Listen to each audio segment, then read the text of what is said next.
Bíblia, primeira carta de Paulo aos Coríntios, no capítulo de número 9. Deixa eu abrir aqui. Primeira carta de Paulo aos Coríntios, capítulo de número 9. Estou lendo aqui na Nova Versão Internacional.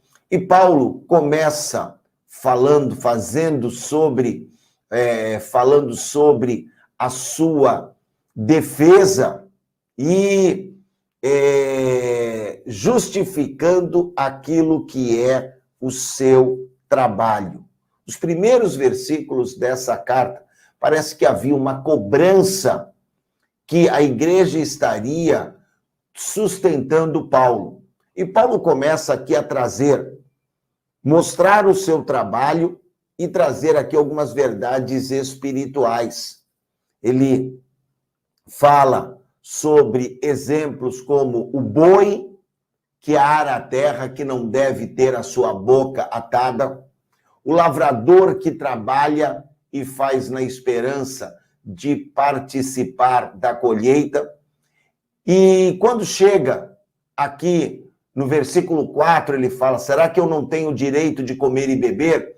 No versículo 11 ele diz assim, se eu semeio coisas espirituais, seria demais eu colher de vocês coisas materiais, se outros, verso 12, têm o direito de ser sustentado por vocês, não tenho eu, não temos nós ainda esse direito? E aí ele fala, vocês sabem que aqueles que trabalham no templo alimentam-se das coisas no templo, os que pregam o evangelho, que vivam desse evangelho. E a despeito disso tudo, verso 15, Paulo fala, eu não tenho usado de nenhum desses direitos. Eu não estou escrevendo, não estou aqui para que vocês me sustentem. E esse é um orgulho, Paulo dizia. Esse é um orgulho meu. Agora, quando eu prego o evangelho, eu não posso me orgulhar. Porque para mim me foi imposto isso. E aqui vem o cerne dessa questão do capítulo de número 9. Paulo começa falando do seu direito de receber da igreja. Paulo se orgulha de não usufruir desse direito. E Paulo fala que a ele foi imposto o pregar o evangelho. E aí ele diz assim, se eu prego de livre vontade, eu sou recompensado. Se eu prego por obrigação, eu estou simplesmente cumprindo uma incumbência. Pregar o evangelho precisa ser a nossa motivação de vida. Pregar o evangelho precisa ser a nossa motivação de fé. Então você vai ver que os versículos se encaixam. Os capítulos se encaixam. Por que que Paulo fala de não escandalizar o irmão com uma comida? Por quê? Porque a nossa vida precisa ser a pregação do evangelho. O mundo precisa olhar para nós e ver em nós o amor de Cristo, que é o amor transformador. O mundo não precisa olhar para nós e ver em nós simplesmente uma vestimenta diferente. Por quê? Porque índios se vestem diferentes. Porque em diversas partes do mundo, pessoas se vestem diferentes. Nas Ilhas Fiji, por exemplo, lá no Oceano Pacífico, homem usa saia. E usa terno e gravata. Então ele põe um terno, uma gravata, uma camisa social e uma saia. Na Escócia, homem usa saia. Então não é o vestir de maneira diferente, mas sim o viver de maneira diferente. O viver em amor. O falar em amor. Esse é o evangelho de Cristo Jesus. E para isso é que fomos chamados. E é por isso que Paulo fala antes de não escandalizar o irmão com uma comida, de não escandalizar o irmão com uma bebida, do marido não viver em confusão com a mulher, e a mulher não viver em confusão com o marido, mas sim serem uma família harmoniosa. Por quê? Uma família que é harmoniosa, ela prega o evangelho da salvação. A nossa essência de vida precisa ser a pregação do evangelho. E aí eu coloco aqui para você hoje uma pergunta, um desafio. Será que eu tenho pregado o evangelho? Será que nessa quinta-feira as pessoas vão olhar para a minha vida e verão, opa, ele é diferente. Por que ele é diferente? É porque ele conhece a Jesus. E Paulo, ele segue e vai dizendo, e eu que sou livre de todos, me fiz escravo de todos. Para quê? Para pregar o evangelho, para ganhar o maior número de pessoas possíveis. Com os judeus, eu fiz-me de judeu para ganhar os judeus. Para aqueles que estão na lei, eu me coloquei debaixo da lei. Ainda que eu não esteja debaixo da lei, para ganhá-los. Para os sem lei, eu me fiz como sem lei, para que pudesse alcançar aqueles que não estão na lei. Fiz-me de fracos para ganhar os fracos. Fiz-me de tudo para com todos, para que pudesse ganhar alguns. E faço tudo isso por causa do quê? Do evangelho, para ser coparticipante dele. Que texto tremendo, 1 Coríntios capítulo 9, falando da vocação plena de Paulo. Eu separei uma frase aqui para você,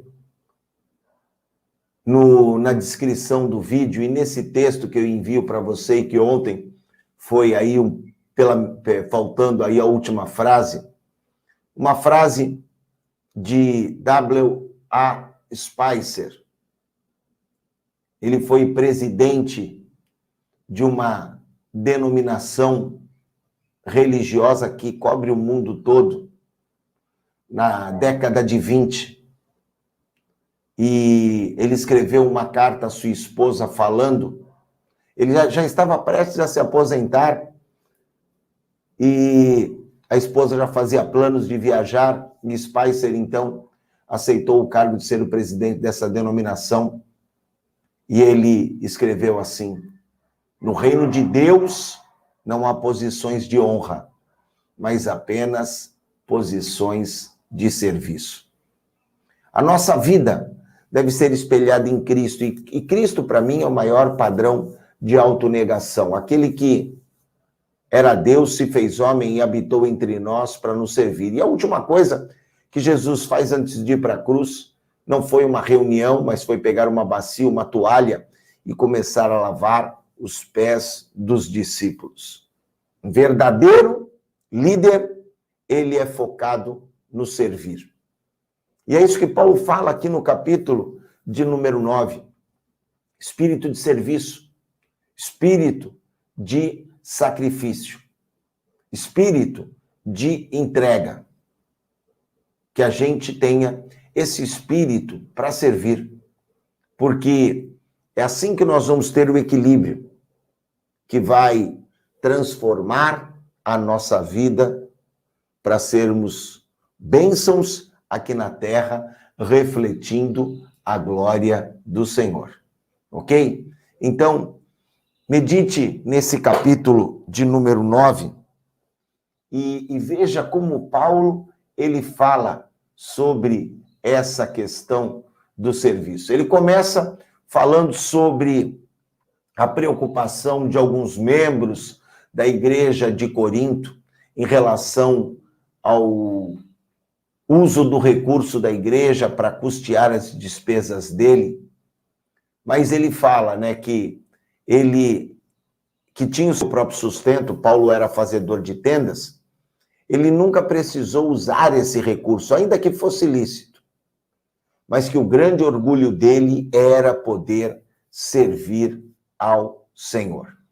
E aqui, então, a gente já vai caminhando aí para a reta final do nosso devocional e para a nossa oração. Vai escrevendo aí o teu pedido de oração. Eu queria rapidamente falar com você sobre alguns exemplos práticos para a nossa vida. Alguma vez você já acordou, por exemplo, atrasado e perdeu algo importante, um compromisso, o trabalho? E qual foi o sentimento? O sentimento de perder ou deixar de realizar algo porque você não se preparou. Como a gente fala no popular, porque você deu mole. Enquanto estamos na Terra, precisamos nos qualificar para a vida eterna. Precisamos nos preparar. E por isso, não podemos dar mole. Não podemos deixar de fazer aquilo que tem que ser feito. Da mesma maneira como acordar atrasado pode nos fazer perder alguma coisa ou fazer com que deixemos de realizar algo importante, tem muita coisa na nossa vida que pode nos impedir de alcançar a vida eterna. E aqui, lendo a primeira carta de Paulo aos Coríntios, a gente entende que o servir é o caminho para a qualificação do que precisamos fazer aqui na Terra. E a vida de Paulo, quando você olha, ela é verdadeiramente para servir. Quando nós lemos lá o capítulo de Atos, Paulo está indo para Roma, ele sabia que iria ser preso, que iria ser julgado por César, pelo tribunal romano. E quando ele sofre ali aquele naufrágio na ilha de Malta, ele serve. Assim como ele serviu enquanto estava no navio. E naquilo que Paulo serve, Paulo, ele é honrado por quê? No serviço do Senhor, sempre haverá galardão, já aqui na terra e quanto mais no céu. E eu olho para Paulo e eu vejo Paulo pregando esse evangelho de extrema boa vontade. Veja comigo aqui, no capítulo 9, os versos 22 e 23, fiz-me como fraco para com os fracos, fiz-me de tudo para com todos, para salvar alguns. Eu faço isso por causa do evangelho, para ser participante dele. Então, eu olho para Paulo e eu vejo Paulo com essa meta, a meta de cumprir o seu chamado, se sentindo motivado, trabalhando justamente para isso.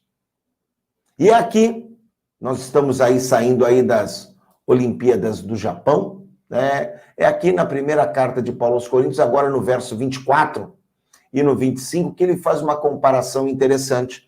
Não sabeis vós que todos que correm no estádio, todos na verdade correm, mas um só leva o prêmio? Então, correis de maneira que alcanceis o prêmio. E todo aquele que compete, ele se prepara, ele se abstém.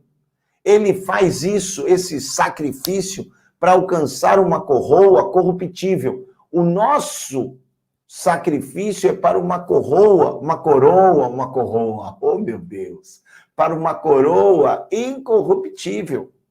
Incorruptível.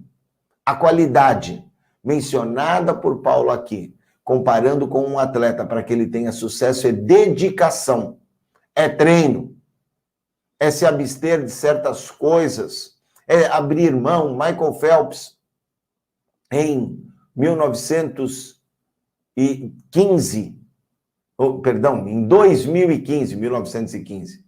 em 2015, se preparando para as Olimpíadas de 2016, onde ele foi um grande medalhista, um dos maiores medalhistas de toda a história da natação, ele treinava todos os dias, 8 horas por dia, não tinha domingo, feriado, aniversário.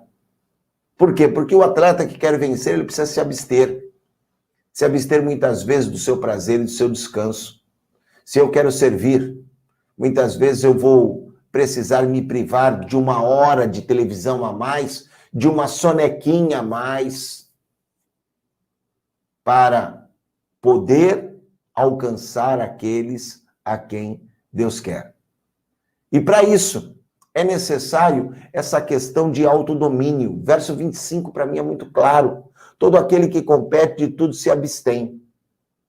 Essa questão do autodomínio, do que eu preciso fazer. Eu vejo pessoas gastando tanto tempo com o celular, e o celular toca, ela pega o celular do nada e começa a mexer no celular. Será que realmente precisa? Esse autodomínio precisa estar presente em todas as coisas. É óbvio, a vida eterna, ela vem pela graça de Cristo, não pelo nosso autodomínio. Mas precisamos, sim, exercer esse autodomínio para vivermos de maneira honrosa aqui na terra. No falar, no comer, no dormir, em tudo, em tudo, em tudo. Então tenha justamente esse sentimento, o sentimento do atleta, que treina e cumpre bem o seu papel. Por isso, é que aqui no verso 27, primeira carta de Paulo aos Coríntios 9, 27, Paulo fala: antes subjugo o meu corpo e o reduzo à servidão, para que pregando aos outros eu mesmo não venha de alguma maneira a ficar reprovado. Veja Paulo falando aqui sobre a questão do autodomínio. Então, nós precisamos não deixar que o nosso corpo nos domine. O espírito não pode ceder ao corpo. Mas quando o corpo ele cede ao espírito, aí estamos prontos a sermos guiados pelo Senhor. Medite nisso e viva bem. Bom dia e que Deus te abençoe.